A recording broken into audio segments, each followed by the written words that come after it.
এক মাসের মধ্যেই জাতীয় নির্বাচনের রোডম্যাপ চ্যালেঞ্জ সালাউদ্দিন, নতুন দলের রাজনৈতিক দর্শন নিয়ে প্রশ্ন রিজভি।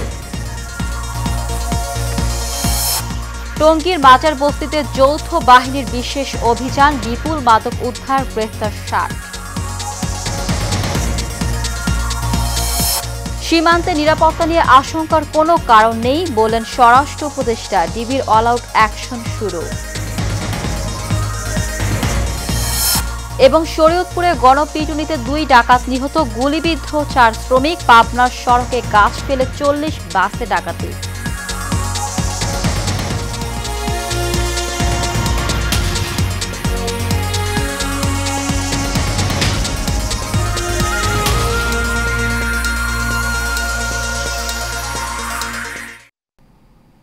স্বাগত এশিয়ান নিউজে, সঙ্গে আছি জেসমিন ইভা। শুনছিলেন বিআরবি কেবল ইন্ডাস্ট্রিজ লিমিটেড সংবাদ শিরোনাম, এবার জানিয়ে দিব বিস্তারিত।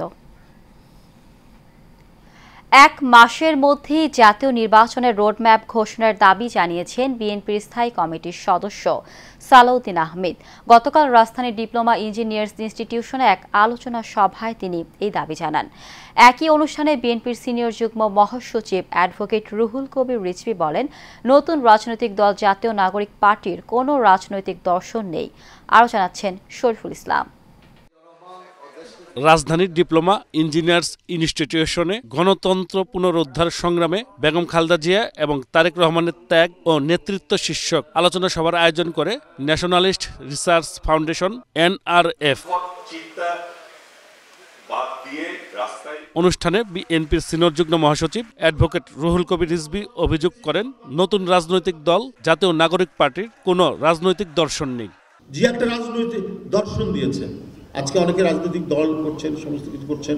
আমি কালকে নতুন যারা দল করেছেন তাদের ওখানে উপস্থিত ছিলাম, অনেক ভালো ভালো কথা তারা বলেছে রাষ্ট্র সম্পর্কে, এ সম্পর্কে, কিন্তু একটা পলিটিক্যাল ফিলোসফি কিন্তু আমি পাইনি। বিএনপি ক্ষমতায় থাকতে তৈরি বা জন্মের সাথে অন্যদের জন্মের হাজার পার্থক্য আছে, কারণ বিএনপি এমন একটি আলোকিত গণতান্ত্রিক ব্যবস্থা তৈরি করেছেন বলেই দেশনেত্রী বেগম খালেদা জিয়া আবার যখন গণতন্ত্র সংকটে পড়েছে, নিমজ্জিত হচ্ছে, তখন আবার তিনি গণতন্ত্রের মশাল জ্বালিয়ে বহুদলীয় গণতন্ত্রের বিজয় করেছিলেন। এ সময় এক মাসের মধ্যেই আগামী জাতীয় নির্বাচনের রোডম্যাপ ঘোষণার দাবি জানান বিএনপির স্থায়ী কমিটির সদস্য সালাউদ্দিন আহমেদ। যারা গণপরিষদের বিষয় সামনে আনছে,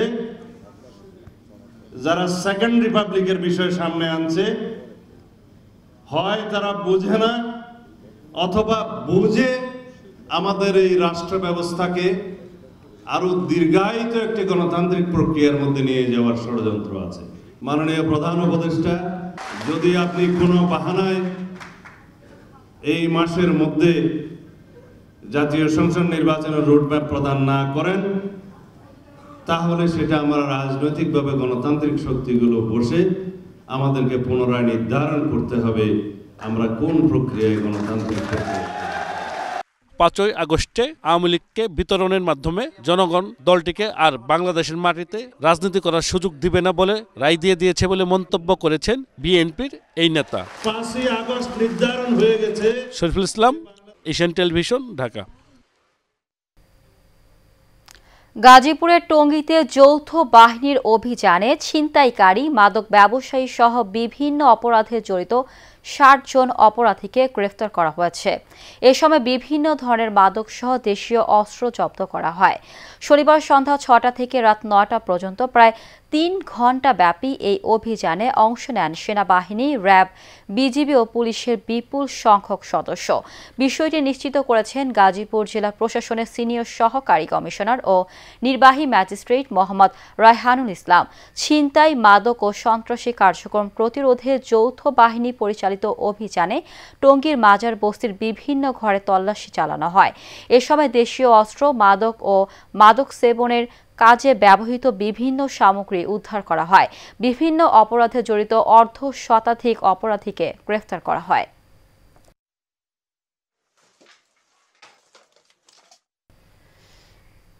বাংলাদেশের সীমান্তে নিরাপত্তা নিয়ে আশঙ্কার কোনো কারণ নেই বলে জানিয়েছেন স্বরাষ্ট্র উপদেষ্টা জাহাঙ্গীর আলম চৌধুরী।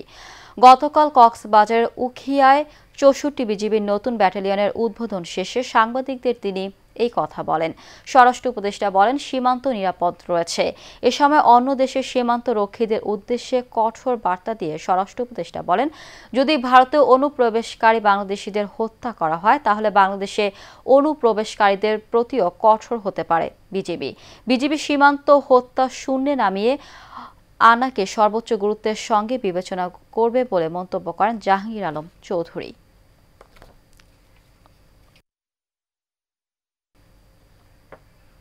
পবিত্র মাহে রমজান উপলক্ষে অপরাধ নিয়ন্ত্রণে ঢাকা মহানগর গোয়েন্দা পুলিশ অল আউট অ্যাকশন শুরু করেছে বলে জানিয়েছে ডিএমপির অতিরিক্ত কমিশনার রেজাল করিম মল্লিক। গতকাল রাজধানীর মিন্টো রোডে ডিএমপি মিডিয়া সেন্টারে আয়োজিত সংবাদ সম্মেলনে তিনি এই কথা বলেন। ডিবি পরিচয় তুলে আনা বা বাসায় তল্লাশি করার চেষ্টা করলে ডিবিকে জানানোর অনুরোধ করেন রেজাল করিম মল্লিক। মহানগর এলাকা আইন শৃঙ্খলা পরিস্থিতি ভালোর দিকে যাচ্ছে দাবি করে তিনি বলেন, গুরুত্বপূর্ণ মামলার তদন্ত ও চিহ্নিত আসামিদের গ্রেফতারে অভিযান চলবে।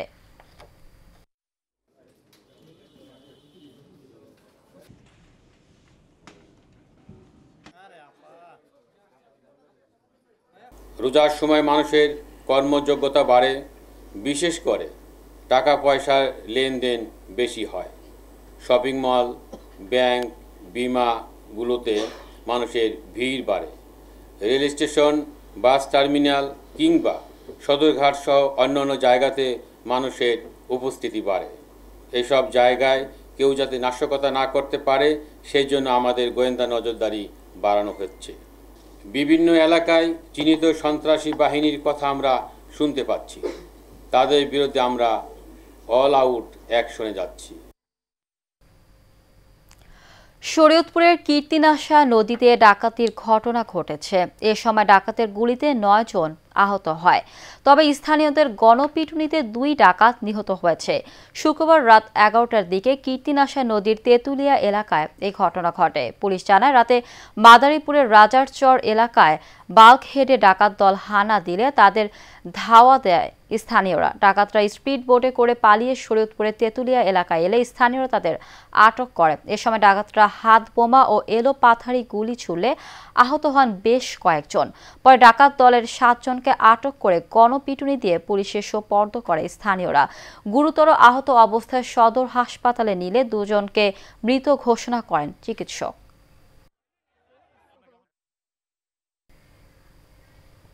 পাবনার সাথিয়ায় মধ্যরাতে সড়কে গাছ ফেলে বাস ও ট্রাক সহ অন্তত 20টি গাড়িতে ডাকাতির ঘটনা ঘটেছে। শুক্রবার রাত 1:30টার দিকে বেড়া বাগাবাড়ি হয়ে ঢাকা যাওয়ার বিকল্প সড়কে ছেচানিয়া ব্রিজের পাশে এই ঘটনা ঘটে। সাথিয়া থানার ওসি সাইদুর রহমান জানান, সড়কে গাছের গুঁড়ি ফেলে প্রথমে একটি পণ্যবাহী ট্রাককে আটক করে রাখে ডাকাত দলের সদস্যরা। ওই সময় সড়কটিতে বাস, ট্রাক, প্রাইভেট কার সহ প্রায় 20টি গাড়ি আটকা পড়ে। সুযোগ পেয়ে 40 থেকে 50 জনের ডাকাত দল দেশীয় অস্ত্র নিয়ে গাড়িগুলোতে ডাকাতি করে।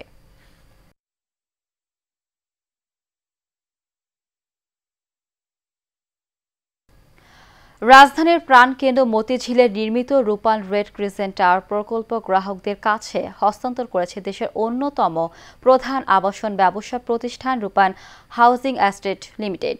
রূপান সিটির উত্তরার ম্যাজেস্টিক লাউঞ্জ হলে রূপান রেড ক্রিসেন্ট টাওয়ার প্রকল্পের ফ্ল্যাট ওনারদের অ্যাসোসিয়েশনের কাছে প্রকল্পটি আনুষ্ঠানিকভাবে হস্তান্তর করেন রূপান গ্রুপের উপদেষ্টা অবসরপ্রাপ্ত ব্রিগেডিয়ার জেনারেল আবুল কালাম আজাদ এবং রূপান হাউজিং এস্টেট লিমিটেডের chief executive officer Mizanur Rahman Dewan. Sakhawat হোসেনের ক্যামেরায় মেহরাব সুমনের রিপোর্ট। রাজধানীর উত্তরায় রূপায়ণ সিটির প্রিমিয়াম কন্ডো ম্যাজেস্টিক লাউঞ্জে জমকাল অনুষ্ঠানের মধ্য দিয়ে শেষ হয়েছে রূপায়ণ রেড ক্রিসেন্ট টাওয়ার প্রকল্প হস্তান্তর প্রক্রিয়া। পবিত্র কোরআন তেলাওয়াতের মধ্য দিয়ে শুরু হয় আনুষ্ঠানিকতা। রূপায়ণ হাউজিং এস্টেটের পক্ষে উপস্থিত ছিলেন সিইও মিজানুর রহমান দেওয়ান এবং বাণিজ্যিক ভবনের অ্যাডহক কমিটির নেতারা। দেশের আবাসন খাতের প্রথম সারির প্রতিষ্ঠান রূপায়ণ হাউজিং এস্টেট লিমিটেডের নবনির্মিত আইকনিক এই ভবনের অংশীদার হতে পেরে গর্বিত গ্রাহকরা। আসলে এটা একটা স্বপ্ন ছিল আমাদের, যে আমাদের একটা নিজস্ব বিল্ডিং হবে যেখানে আমরা নিজস্ব অফিস করব। সেই স্বপ্ন আজকে সত্যি হলো। আমি ক্লাবে নাম নিয়েছিলাম, পরবর্তীতে সাইকেল ভাই মাধ্যমে বস আমি মতিঝিলের মতো জায়গা আপনি বস করছেন, আপনি এখানে একটা ফ্লোর নেন, আসলে আপনি একসময় আমাকে বলবেন, আসলে সেটা স্বাদ আমরা এখন দেখছি পাইতেছি। আমি মনে করি যে এখানে অত্যন্ত চমৎকারভাবে এটা ওনারা হ্যান্ড ওভারটা করেছেন সব ওনার্সদের মধ্যে, যেটা খুবই মাইল ফলক হয়ে থাকবে বলে বসে। অনুষ্ঠানে রূপায়ণ হাউজিং এস্টেট লিমিটেডের সিইও বলেন, সুন্দরভাবে বাণিজ্যিক কার্যক্রম পরিচালনা, মালিকদের মাঝে সমঝোতা ও সুসম্পর্ক বজায় রেখে অ্যাডহক কমিটি ভবন কার্যক্রম পরিচালনা করবে। আসলে সত্যিকার অর্থে যদি স্কাইলাইনটা পরিবর্তন হয়, তাহলে আমি মনে করি যে আমাদের এই প্রজেক্টটা হচ্ছে আমাদের মতিঝিলের স্কাইলাইনের ল্যান্ডমার্কটা পরিবর্তনের প্রথম একটা ভূমিকা বা স্টেপ। জানতে পারলাম যে আমাদের বিভিন্ন কর্পোরেট ব্যাংকগুলো এবং কর্পোরেট হাউসগুলো আমাদের বিল্ডিং এ আসছে। দ্যাট মিনস আমাদের যে চিন্তাটা ছিল এটা একটা ল্যান্ডমার্ক বিল্ডিং হবে, তার মানে অন্যান্য কর্পোরেট হাউস আমরা সবাই বুঝতে পারছি আসলে এইটার মনে হয় ওরকম একটা জায়গা যেখানে তারা তাদের অফিসটা দেখতে চাচ্ছে। প্রত্যেকটা প্রজেক্ট আমাদের কাছে একটা আমাদের সন্তানের মতো, আমরা সেটাকে লালন পালন করতে চাই এবং আমরা সেটা করি, তার দেখভাল করি। তো আপাতত আমরা আরো 1 বছর এর সাথে নিরবিচ্ছিন্নভাবে থাকবো। যে অ্যাসোসিয়েশন আজকে ফর্ম হয়েছে, তারা যে কোনো বিষয়ে যে কোনো ব্যাপারে আমাদের সাথে সার্বক্ষণিক যোগাযোগ রাখবে এবং আমরা তাদের দেখভাল করবো। আমরা বিলিভ করি আপনাদের যে ইনভেস্টমেন্ট এখানে এসছে অবশ্যই সময়ের সাথে সাথে আপনারা সর্বোচ্চ রিটার্ন আপনারা পাবেন এবং রূপায়ণ ইজ কমিটেড ফর দ্যাট। ভবন মালিকদের ধন্যবাদ জানান রূপায়ণ গ্রুপের উপদেষ্টা অবসরপ্রাপ্ত ব্রিগেডিয়ার জেনারেল আবুল কালাম আজাদ। সবার সহযোগিতা, সবার আন্তরিক প্রচেষ্টা এটা সম্পন্ন হয়েছে। আমরা সবাই মিলে দোয়া করি আপনাদের জন্য, যারা মালিক হয়েছেন সেই স্বপ্ন নিয়ে আপনারা এটা করেছেন, এখানে জায়গা কিনেছেন থাকার জন্য। আপনাদের এই স্বপ্ন সার্থক হোক, ভবিষ্যতে এখানে আপনাদের যে ব্যবসায়িক প্রতিষ্ঠান করার ইচ্ছা আছে, অনেকে শুনেছি আমি, আপনাদের সবার ইচ্ছা আল্লাহ কবুল করুন এবং সবাইকে আল্লাহ গ্রহণ করুন। তো সবাইকে অনেক ধন্যবাদ। অনুষ্ঠানে উপস্থিত ছিলেন রেড ক্রিসেন্ট সোসাইটির deputy director Mohammad Shamsul Islam শিমুল, সহসভাপতি রঞ্জন কুমার শর্মা ও সাধারণ সম্পাদক মোহাম্মদ কফিলউদ্দিন সহ আমন্ত্রিত অতিথিরা। Mehrab Suman, Asian television, Dhaka. হবিগঞ্জের নবীগঞ্জ এলাকায় মারামারির ঘটনায় আজমান মিয়া, মিলন মিয়া, আক্তার মিয়া সহ তাদের পরিবারের ওপর মিথ্যা ও হয়রানিমূলক মামলা প্রত্যাহারের দাবিতে মানববন্ধন করেছে এলাকাবাসী। উপজেলার চকবাজারে এই মানববন্ধন হয়। এতে বক্তব্য রাখেন সাবেক মেম্বার নুরুল ইসলাম, চকবাজারের ব্যবসায়ী আরমান মিয়া, দৌলতপুর উচ্চ বিদ্যালয়ের সহকারী শিক্ষক সাইফুল ইসলাম সহ অনেকে। এ সময় বক্তারা নিরীহ মানুষদের আসামি করার তীব্র নিন্দা ও প্রতিবাদ জানান। এছাড়া মামলা থেকে প্রত্যাহার সহ মামলা বাসদের বিচারের দাবি করেন তারা। ভুক্তভোগী মোহাম্মদ আজমান মিয়া বিষয়টির সুষ্ঠু তদন্তের জন্য জেলা প্রশাসক ও পুলিশ সুপার বরাবর একটি লিখিত আবেদন করেছেন। ঘটনার সাথে জড়িত না, এই ঘটনা যেদিন করছে এদিন আমি ঢাকা ছিলাম, আমার কাছে ডকুমেন্ট আছে, সম্পূর্ণ জায়গার ভিডিও ফুটেজগুলো আমি সংগ্রহ করছি। এমনকি আমি ডিসি বরাবর একটা দরখাস্ত দিয়েছি, এসপি বরাবর একটা দরখাস্ত দিয়েছি। আমি নিরপরাধ মানুষ, আমি আর এই মামলার থেকে অব্যাহতি দেওয়া হোক আমি দেশবাসীর কাছে আবেদন জানাচ্ছি। রাজ্জাক মিয়া অনার্থক এই মামলাটা পয়সাটা কিনে নিয়ে আমরা এই নিরপরাধ মানুষের আমরা হয়রানি করতেছে। আমরা সরকারের কাছে বিচার চাই। আমার মিথ্যা মামলা দিয়া হয়রানি করাইতেছে, আমি সরকারের কাছে বিচার চাই এবং সাধারণ মানুষের কাছেও মনে করেন ঠিক আছে বিচার চাই। এই যে 3 জন আসামি দিছে, এটা মিথ্যা দিছে। এই আসামিগুলো মায়ের ঘটনা জানে না, আর যে মায়ের খাইছে এর কোনো আত্মীয় মামলা করছে না, মামলা করছে আরেক বংশের একটা লোক, এর নাম হলো রাজ্জাক।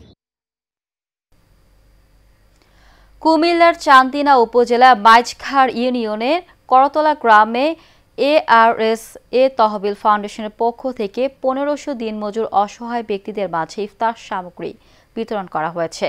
শুক্রবার সকাল থেকে শুরু করে সারাদিন ব্যাপী চলে এই কার্যক্রম। হাজী মোহাম্মদ শফিকুল ইসলামের সার্বিক তত্ত্বাবধানে প্রতি বছরের ন্যায় এবারও বিতরণ করা হয়েছে পবিত্র মাহে রমজান উপলক্ষে খাদ্যদ্রব্য। এ সময় খেটে খাওয়া ব্যক্তিরা অসহায় ব্যক্তি এই খাদ্যদ্রব্য পেয়ে খুশি এবং আনন্দবোধ প্রকাশ করেন।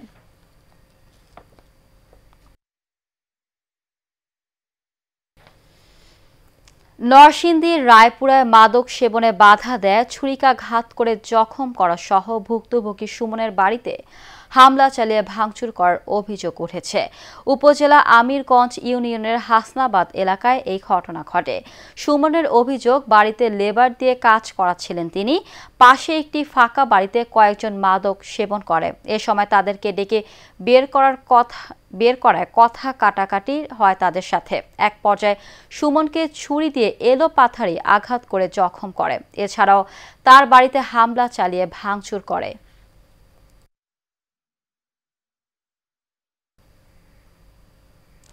কিশোরী মেয়েদের স্যানিটারি ন্যাপকিন ব্যবহারের পরিচর্যা করি, সুষ্ঠু সুন্দর বন্দরের ইউনিয়ন গড়ি এই স্লোগানে কুড়িগ্রামের রৌমারীতে সচেতনতামূলক নাটক মঞ্চস্থ হয়েছে।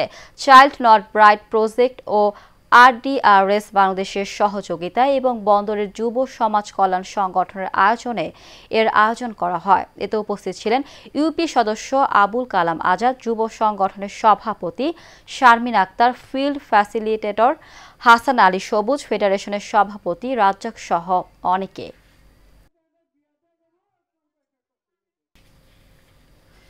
লালমনিরহাটের পাটগ্রামে ভোগ দখলীয় জমি চাষাবাদ করতে গেলে প্রতিপক্ষ গফফার ও হামিদুল হক লিটন সহ কয়েকজনের হামলায় গুরুতর আহত হয়ে হাসপাতালে চিকিৎসাধীন রয়েছেন নারীসহ 6 জন। উপজেলার বাউরা ইউনিয়নের জমগ্রাম এলাকায় এই ঘটনা ঘটে। ভুক্তভোগী জানায়, ভোগ দখলীয় জমিতে হাল চাষ করতে গেলে প্রতিপক্ষ গফফার ও আহমেদুল হক লিটন সহ তার লোকজন হামলা চালায়। এতে নারীসহ 6 জন আহত হয়। পরে তাদের উদ্ধার করে হাসপাতালে ভর্তি করা হয়। এই ঘটনায় পাটগ্রাম থানায় একটি অভিযোগ দায়ের করা হয়েছে।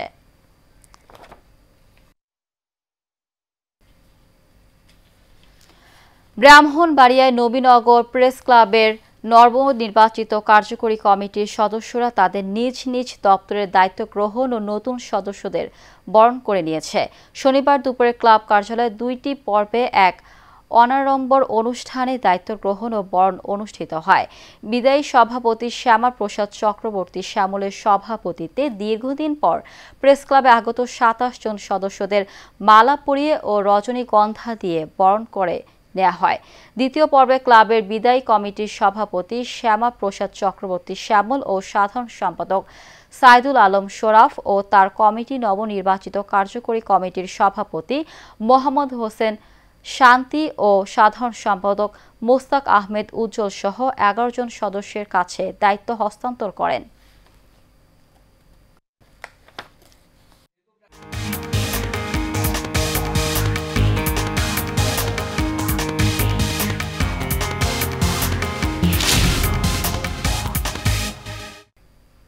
এবার আন্তর্জাতিক সংবাদ।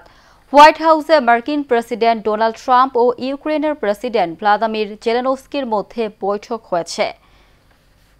এরপর জেলেনস্কি ক্ষুব্ধ অবস্থায় হোয়াইট হাউস থেকে বেরিয়ে গেছেন। বৈঠকে ট্রাম্প ইউক্রেনের প্রেসিডেন্টকে কৃতজ্ঞ থাকার পরামর্শ দেন এবং তাকে তৃতীয় বিশ্বযুদ্ধ নিয়ে জুয়া খেলার অভিযোগে অভিযুক্ত করেন।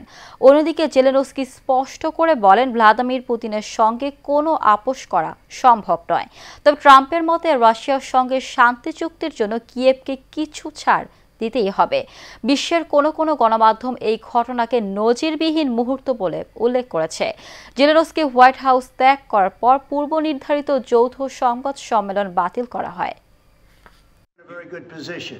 You've allowed yourself to be in a very bad position, and he happens to be right about it. From the very beginning of the war, you're not in a good position. You don't have the cards right now. With us, you start having cards. Right now, you don't. You're playing cards. You're playing cards. You're gambling with the lives of millions of. সপ্তম Walton cup golf tournament 2025-এর সমাপনী ও পুরস্কার বিতরণী শেষ হয়েছে। Walton hi tech industries PLCর পৃষ্ঠপোষকতায় ও army golf ক্লাবের আয়োজন করে। এবারের এই প্রতিযোগিতায় দেশি ও বিদেশি 8 শতাধিক অ্যামেচার গলফারের অংশগ্রহণ করেন। তার মধ্যে মোট 23 জনকে পুরস্কৃত করা হয়। অনুষ্ঠানের প্রধান অতিথি হিসেবে উপস্থিত থেকে বিজয়ীদের মধ্যে পুরস্কার বিতরণ করেন আর্মি গলফ ক্লাবের সভাপতি মেজর জেনারেল খান ফিরোজ আহমেদ।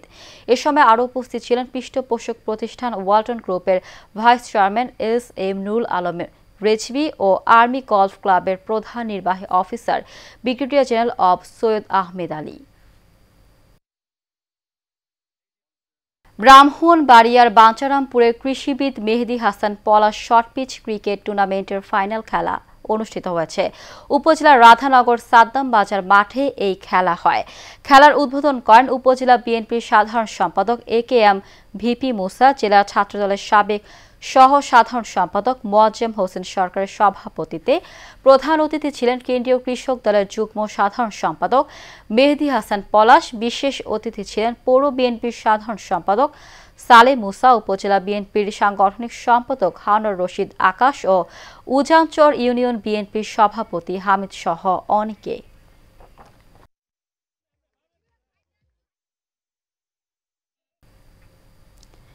ময়মনসিংহের হালুয়াঘাট বিজয় স্মৃতি টি-20 ক্রিকেট টুর্নামেন্টের ফাইনাল খেলা অনুষ্ঠিত হয়েছে। এতে প্রধান অতিথি হিসেবে উপস্থিত থেকে ট্রফি উন্মোচন করেন উপজেলা নির্বাহী অফিসার আলিনুর খান। উপস্থিত ছিলেন সহকারী কমিশনার জান্নাত, থানার ভারপ্রাপ্ত কর্মকর্তা আবুল খায়ের সহ অনেকেই। ফাইনাল খেলা dream fighter Haluaghat young star fighter ভালুকাকে 5 উইকেটে পরাজিত করে চ্যাম্পিয়ন হয়।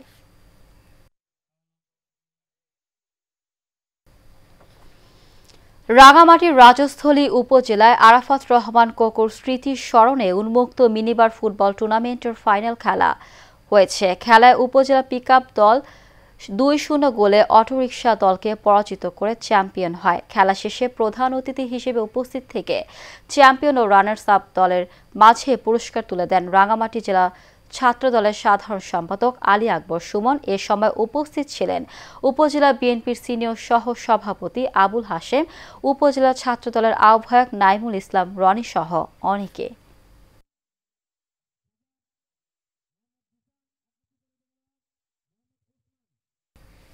শেষ করব এশিয়া নিউজ। তার আগে বিআরবি কেবল ইন্ডাস্ট্রিজ লিমিটেড সংবাদ শিরোনামগুলো জানিয়ে দিব আরও একবার।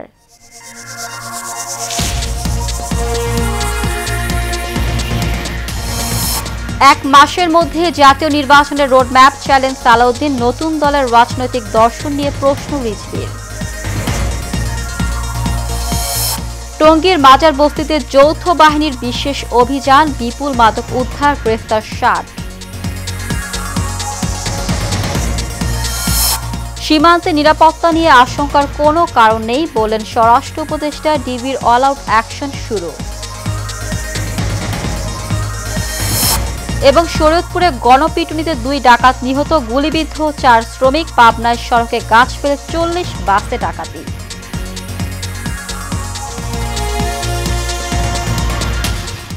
এশিয়া নিউজের পর্যন্ত আমাদের পরবর্তী সংবাদ দেখার আমন্ত্রণ জানিয়ে বিদায় নিচ্ছি। ধন্যবাদ সবাইকে।